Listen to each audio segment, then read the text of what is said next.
من المقالات الجميلة واللي شدت يعني انتباهي كثيرا واعتبرها من المقالات الذكية الجميلة اللي هي الحضارم وصناعة النجاح.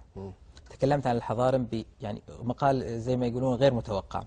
قصة الحضارم في صناعة النجاح يجب أن تدرس وأن يوقف معها طويلا لأنها أصبحت أسطورة وظاهرة. يعني ما هي الميزة في قصة الحضارم عن غيرها من القصص؟ الحضارم يا أخي قصة أخرى، والله لست متعصب فقط، يعني قصدي فقط مجرد التعصب. أقول كلمة حق. الشيخ علامة الجزيرة محمد الجاسر في مقدمة تاريخ الحضارم إدام منقوط في أخبارهم منبهر، يقول إنهم يعني شكلوا شيء ظاهر. يسافرون لشرق آسيا، إلى إفريقيا، إلى آسيا، إلى دول الخليج.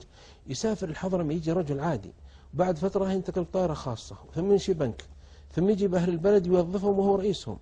روح الآن ماليزيا هم التجار، روح اندونيسيا هم التجار، إفريقيا الآن الأسماء اللامعة كل واحد منهم يعادل ميزانية الدولة.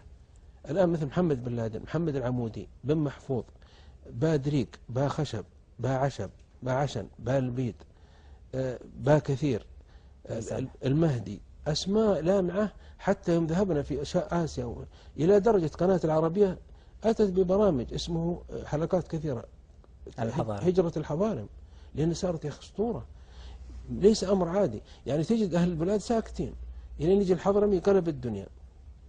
أنا رحت أفريقيا بنوك كاملة باسم حضارم. الآن يوم تجد المعارض عندنا مثلا تجد بنوك باسم الحضارم، وهو أول ما أتى عامل بسيط، ولا يوجد هذا في شعوب ثانية. يعني في شعوب فيهم تجار، أعرف في السعودية وفي سوريا وفي مصر تجار، لكن الحضارم هم أكثر تجارة. تولوا المناصب والرئاسة في آسيا، وفي يعني قصدي في مثل في ماليزيا، في اندونيسيا، وصلوا لرئاسة الجمهورية. نعم. الآن قرأت ابن خلدون، يعني صار هناك البلد له أثر، يعني أول جنس. ابن خلدون أصله حضرمي، هاجر إلى تونس. امرأ القيس هو عاش في نجد، لكنه هو من كندة من حضرموت. يعني شخصيات بارعة إذا دخلوا في السياسة صاروا نجوما. والمتنبي أيضا هو كندي. كثير من الناس يقول لك يا أخي أكيد أنه وراء سر هالمقال المتنبي، لأن المتنبي حضرمي الشيخ عايض كتب عنه. شوف المتنبي هو من كندة، أصله من حضرموت. نعم. ولذلك ترى السقاف عبد الرحمن بن عبيد الله السقاف ألف أجمل كتاب في الأدب، أقوله بصراحة في برنامج أول مرة أقوله الآن، العود الهندي في مجالس الكندي. أبو الحسين يقصد المتنبي، الكندي عشان كندة من حضرموت. قصدي يا أخي أنت تشاهد معي، تتفق معي، يعني لاحظ الآن التجارات العالمية حضارم في العالم العربي والعالم الإسلامي. وقد سبق السقافي مثل دام القوت يقول سافر منا، يذكر الشخصيات سماهم. واحد سافر فقير إلى الهند فتاجر، ثم أنشأ جاب تجارة، ثم أتى يقول بصناديق معبأة من الذهب سبائك، وكان عنده 25 سفينة تمخر البحار. 25 سفينة. لكن ليش ما يعني أنت لو لاحظت الآن هم ينجحون أكثر في خارج بلدهم، جوة البلد ما يشوف لهم ذيك النشاط الكبير. هو من نجاحهم أنهم ما بقوا في مناطق إذا كان البلد ضعيف أو كذا، لأن حضرموت مثلا ما تجد عندهم ثروات، وحتى الطبيعة فيها جفاف وكذا إذا شاهدت، فلو بقوا لن يستطيعوا. لكن لما أتوا إلى الخليج مع البترول، وأتوا إلى آسيا، وأتوا إلى إفريقيا، يعني وظفوا الثروات، وأنشأ يأتي الواحد منهم فقير وينشي بنك، ويصبح عنده 5 طائرات خاصة يتنقل بها. لكن أنت ذكرت قلت ولئن تحدث الناس عن اقتصاد الحضارم وترشيدهم للمال فلقد قرأت قصصا وعشتها عن بذلهم تذكرك بكرم حاتم الطائي. أنت جبتها لوحدك. يعني كثير من الناس قد يتكلم عن الحضارم أنه ممكن يكونون يعني ما أقول بخل ولكنه اقتصاد زائد، وأنت دافعت عنهم دفاع شديد. هم صحيح أنهم يذكروا لأن أصلا التاجر المقتصد المرشد ليس بخيلا. طبعا هم يعلقون الناس إذا شاءوا في مسألة زادوا تعليق. أنا أذكر من طرف واحد حضرمي صديق لي الأخ عبد الله بن خميس يقول يذكر، هو قال لي يذكر عن حضرمي طاح من فوق السطح، عنده 3 أدوار، طاح قبل الغداء سقط من على سطحه، فمر بالمطبخ، طبعا الطاقة هو نازل ميت، فصاح على أهل المطبخ أهلي لا تحصوني بالغداء تراني ميت. يخاف لا يزيدون.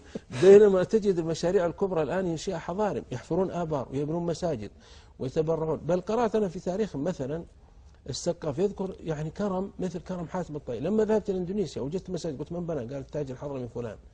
أتينا إلى جامعة تنشأ، قالوا التاج الحضرمي، في سبيل الله ما أخذ عليه شيء. فهذا هو الترشيد اللي أوصلهم إلى كذا. لكن المبذر المضيع، لكن تقول أنت عشتها، يعني أعطني قصص يعني من نسمع أنت أنا عشتها. الحين، أنا اللي يقول عشتني أخذتني في جيبي، لا مثلا يعني قصص أنا أدري مثلا محمد بن لادن، أنا أعرف أن الدولة السعودية يعني مهلت له وفتحت له الأبواب ونشطته، وكان مع مثلا الملك فيصل وفي رحمهم الله وفي توسعة الحرمين وكذا الملك طبعا، فهد، نعم. والملك فهد والملك خالد والملك عبد الله. لكن أيضا هم كان له دور أيضا، دور حيوي، دور خيري. يعني المناطق التي قام فيها مشاريع كان خير أيضا، كان يحفر آبار، كان يبني مساجد وغيره.